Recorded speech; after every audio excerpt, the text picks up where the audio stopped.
Hey guys, welcome to my videos.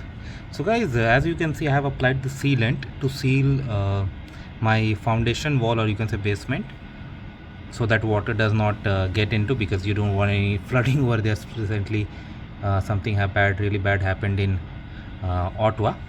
So this is good and it helps. Like, I did not have any flooding, but you should always be ready for the worst. So what I'm gonna do now, something that really helps. See, why do you see those cracks?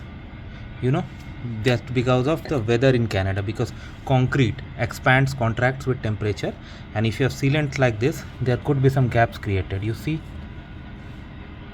Okay, so what you can do, first clean the area, that wherever you see the gaps, just clean the area. Okay, and use a rubberized sealant. Like, I have brought this flex seal and it's made of rubber. It's a spray, so definitely get some protection, like cover your eyes for sure and put gloves and all too. And it's just a spray. Okay,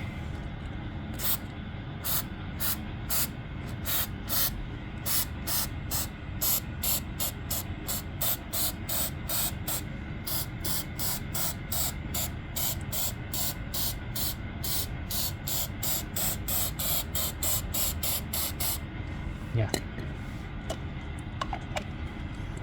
So now it should be okay. Okay, anywhere I'm gonna see more cracks also. If there are any more cracks with the sealant and wall, I'm gonna do this. So in this way you can protect it better. So this is how it works, guys. Let me know what you feel about it. Thanks for watching this, and please subscribe to the channel. Thank you.